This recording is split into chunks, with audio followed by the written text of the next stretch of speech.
பாடல்கள் 5 இருக்குல்ல, அதுல தாவீது ஆண்டவர்கிட்ட எவ்வளவு ரியலா இருந்திருக்காருன்னு பார்த்தா ஆச்சரியமா இருக்கும். அவர் ஸ்ட்ராங்கா இருக்கிற மாதிரி எல்லாம் நடிக்கல. அவர் மனசுல என்ன இருக்கோ அதை அப்படியே கொட்டியிருக்காரு. அதுவும் காலையில எந்திரிச்ச உடனே ஆண்டவர் கண்டிப்பா காது கொடுத்து கேட்பார்னு முழுசா நம்பி தன் மனசையே திறந்து வச்சிருக்கார். இப்ப நம்ம நாள் எப்படி ஆரம்பிக்குதுன்னு யோசிச்சு பாருங்க. எந்திரிச்ச உடனேயே போனை எடுத்து மெசேஜ் பார்ப்போம், நியூஸ் பார்ப்போம், இல்லைன்னா மற்றவங்க வாழ்க்கையை பார்த்து நாமளே தெரியாம நம்மள அவங்க கூட ஒப்பிட்டுப்போம். அப்போவே ஒரு விதமான டென்ஷன் தான் நம்ம நாள் முழுக்க பரவிடுது.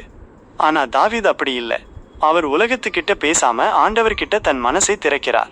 இதுல இருந்து நமக்கு ஒரு பெரிய பாடம் என்னன்னா, காலையில முதல்ல நம்ம கவனம் எதுல போகுதோ அதுதான் நம்ம நாள் முழுக்க எப்படி இருக்க போகுதுன்னு தீர்மானிக்குது. தாவீதுக்குமே ஈஸியான லைஃப் இல்லை. சுத்தி எதிரிகள், பொய்கள், துரோகங்கள்.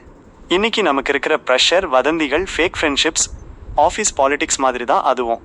ஆனா அவர் என்ன பண்றார்? இதற்கெல்லாம் உடனே ரியாக்ட் பண்ணாம ஆண்டவர்ல போய் தன்னை நிலைநிறுத்திக்கிறார். அதான் அவரை சுத்தி நடக்கிற எந்த பிரச்சனையும் அவரை போட்டு நசுக்க விடாம காப்பாத்துது.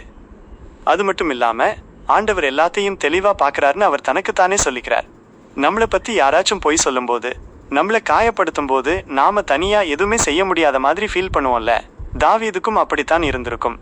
ஆனா அவர் உலகத்துக்கிட்ட போய் நான் தப்பு இல்லைன்னு நிரூபிக்க ஓடல. ஆண்டவர் உண்மையை பாக்குறாருன்னு அந்த நம்பிக்கையிலேயே ரெஸ்ட் எடுத்திருக்கார். இது ஒரு அமைதியான பலம். சத்தம் போடாது, ஆனா ரொம்ப உறுதியா இருக்கும். இதுல எனக்கு பிடிச்ச விஷயம் என்னன்னா, அவர் தன் ஜெபத்தை நம்பிக்கையோட முடிக்கிறார். பிரச்சனைகள் அப்படியே தான் இருக்கு, ஆனா அவர் அதுல தனியா இல்லைன்னு அவருக்கு தெரியும். இது நம்ம பரபரப்பான லைஃபுக்கு ரொம்பவே ஆரோக்கியமான ஒரு மனநிலை. நம்மளால எல்லாவற்றையும் கண்ட்ரோல் பண்ண முடியாது. மற்றவங்க என்ன சொல்றாங்க, ஆஃபீஸில் என்ன நடக்குது, மற்றவங்க நம்மளை பற்றி என்ன நினைக்கிறாங்கன்னு.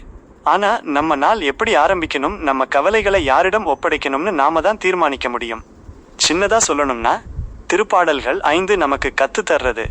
நம்ம நாளை நேர்மையாக ஆரம்பிக்கணும், கவலைகளை ஆண்டவர்கிட்ட கொடுத்துடணும், அப்புறம் பயப்படாமல் ஒரு அமைதியான பலத்தோடு நம்ம நாளில் நடக்கணும். நாம் நிறைய பேர் தெரியாத ஒரு மனசு பாரத்தை சுமந்துக்கிட்டே ஓடுறோம். ஆனால் தாவீது மாதிரி காலையில் ஆரம்பிச்சு பாருங்க.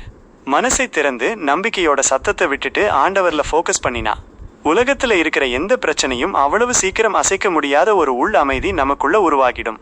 இப்போவே சென்று திருப்பாடல்கள் 5 படித்து ஆசீர்வதிக்கப்பட்டு மகிழ்ச்சியா இருங்க.